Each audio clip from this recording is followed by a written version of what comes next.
Bonjour et bienvenue sur Les Numériques. Vous avez pu découvrir cette semaine le test de l'EM1X d'Olympus que nous avons publié. Et là, nous vous proposons de faire un petit tour en vidéo sur le boîtier. Déjà parce qu'on se rend vraiment compte de l'encombrement de l'appareil quand on le voit comme ça. Donc c'est le seul micro 4/3 monobloc, qu'on disait la spécificité de cet EM1X, c'est qu'il n'y a pas de grip optionnel. Le grip, il est intégré, il est fixé au boîtier, donc ça donne un appareil qui est assez volumineux, en tout cas un volume auquel on n'est pas habitué sur la gamme micro 4/3. On peut le voir quand on le met à l'œil comme ça. Et qui offre une prise en main du coup qui est équivalente qu'on soit à l'horizontale ou à la verticale.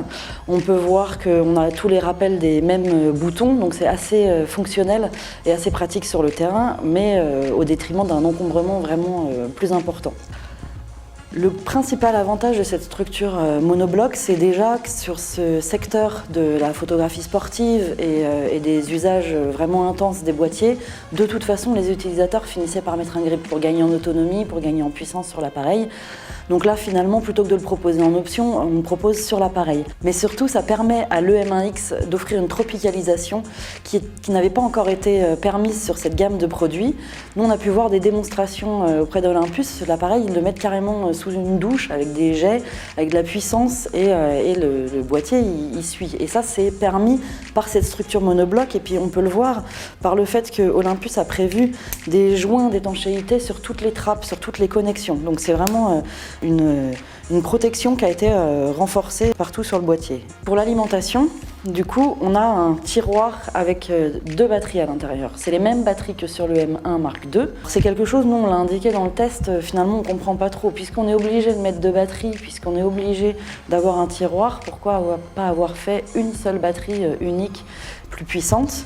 Finalement, en plus, Olympus le livre avec deux chargeurs, parce que si on souhaite charger le boîtier, les batteries en externe, on est obligé d'utiliser deux chargeurs et là on ne comprend plus vraiment l'intérêt. Nous, dans le test, on a préféré utiliser la connexion USB-C du boîtier puisque c'est aussi un des points forts de cet appareil. Cette connexion USB-C qui est très rapide, qui permet de charger le boîtier. Donc pour charger les deux batteries, Olympus annonce à peu près 2 heures. Nous, c'est un délai qui a été un petit peu dépassé dans nos tests, mais on était à peine 3 heures, ce qui est un bon chiffre, vu l'autonomie qu'apporte derrière l'appareil, qui est de 850 vues en mode normal et de plus de 2000 vues si on passe en mode économie d'énergie. Les habitués de la marque Olympus ne seront pas dépaysés sur l'ergonomie du boîtier, mais on peut quand même constater qu'il y a eu quelques changements. Et nous, ce qu'on voudrait surtout vous montrer, c'est la petite déception qu'on a, parce que à le voir comme ça, il y avait bien la place de mettre un petit écran secondaire pour le rappel des fonctions. Et sur un usage pro, quand on a régulièrement besoin de vérifier les réglages qu'on a sur son boîtier, pour nous, c'est vraiment quelque chose qui est devenu très important, de pouvoir avoir ce petit écran secondaire, de ne pas être obligé de faire appel à l'écran principal qu'on peut avoir tourné, enfin voilà. Et quand même sur cet appareil, on conserve l'écran orientable dans toutes les directions. Donc nous, c'est quelque chose sur le terrain qu'on a vraiment apprécié, de pouvoir aussi s'en servir en vertical de cet écran pour changer les points de vue. Ça, c'est quelque chose qui est important pour nous. Il est tactile, pas pour la navigation dans les menus. Et les menus, ça reste quelque chose qui est problématique chez Olympus. Les menus restent assez complexes, assez vastes. On peut regarder ça rapidement ensemble. En fait, quand on regarde les menus, on a d'abord 2 onglets qui sont plutôt engageants, eux, avec assez peu de réglages. Puis c'est après, quand on bascule dans ce mode personnalisé, où là, on a la totalité, finalement, quasiment des réglages de l'appareil qui sont entassés. Et c'est là que les ennuis commencent. Mais ça, c'est un gros point fort de l'EM1X qu'on espère vraiment trouver dans tous les boîtiers Olympus par la suite. C'est la possibilité, en fait, de venir créer son propre menu. Donc là, vous voyez, je suis sur un réglage. J'appuie sur le bouton de l'enregistrement vidéo et je vais pouvoir choisir, avec cette notation en étoile, dans quel onglet de mon menu personnalisé je souhaite placer ce réglage. Donc là, je navigue avec le joystick, qui est aussi très agréable pour la navigation dans les collimateurs autofocus. Et là, voilà, j'ai ajouté ce réglage à mon menu. Mon menu, on peut le voir ici, après on arrive ici, donc il a 5 onglets.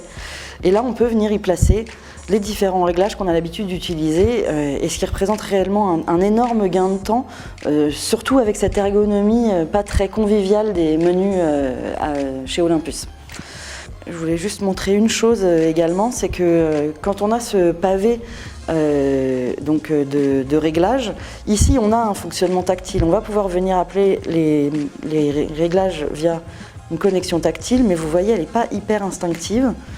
Comme on entre, comme on sort, ça c'est pas... et puis les cases sont surtout toutes petites, donc on a intérêt à avoir des tout petits doigts pour ça. Voilà, tout ça c'est pas très... Je vais double-cliquer, ne sachant pas si j'ai bien double-cliqué sur la bonne case. On peut appeler la fonction tactile et après, pour changer, on est obligé d'utiliser le pad, ce qui est carrément contre-productif, quoi. Vous avez pu le voir aussi clignoter. Olympus a équipé le boîtier d'un GPS. Et ça, c'est quelque chose qu'on voit plutôt disparaître aujourd'hui sur les appareils photo, puisqu'on relègue cette fonction à celle du smartphone. Et via la connexion Wi-Fi et le Bluetooth, pour garder une connexion permanente, on va se servir des informations de géolocalisation des téléphones. Là, chez Olympus, on a un GPS interne, ce qui, a priori, nous, sur le terrain, n'a pas vraiment joué sur la consommation de la batterie et qui est quand même assez confortable de ne pas avoir cette manipulation à faire, de savoir si la connexion s'est perdue avec le téléphone, si l'application l'enregistre en permanence. C'est plutôt un point fort à nos yeux de ce boîtier. Il y a une autre chose aussi qu'on voulait vous montrer et qui est vraiment très intéressante, c'est, alors on va avoir du mal à vous montrer là le gain de stabilisation sur le capteur. En revanche, on le voit parce qu'on peut maintenant, dans les menus, disposer d'un menu haute résolution. Donc ça, c'est quelque chose qui existait déjà chez Olympus jusqu'à présent pour multiplier les prises de vue et accroître la résolution des images. Désormais, on a un menu, on a un réglage ici en main. Donc on le voit, en main, on va pouvoir faire des prises de vue à main levée en haute résolution et ça c'est permis par la stabilisation du capteur qui a été améliorée. Et on conserve le mode trépied qui lui permet de faire du 80 millions. Le mode en main, donc à main levée, lui permet de faire du 50 millions. Et sur les réglages, on va pouvoir choisir de déclencher immédiatement au moment de la prise de vue ou de décaler légèrement. On appuie sur le déclencheur et le mode haute résolution se fait une seconde après, par exemple, pour être sûr de stabiliser sa prise de vue. Là, on peut faire juste un petit essai ici. Donc là, sur le mode haute définition qu'on a appliqué, on va pouvoir voir tout de suite à main levée. Donc vous voyez, je le porte à bout de bras. C'est évident que je ne suis pas stable. Je vais faire une prise de vue. Là, il y a le calcul. Alors ce calcul, il monopolise quand même un petit peu l'appareil pendant quelques secondes, mais c'est relativement rapide, d'autant que c'est pas fait pour faire du sport. Et là, on va pouvoir le voir tout de suite sur l'image. Donc cette image qui a été réalisée à main levée, dont la netteté est quand même assez impressionnante. Voilà, il y a un autre mode qu'on a trouvé très intéressant sur le boîtier, c'est le Live ND, donc ND pour filtre de densité neutre. Sur l'appareil, l'intérêt c'est qu'on va pouvoir visualiser dès la prise de vue l'effet du filtre de densité neutre qu'on applique.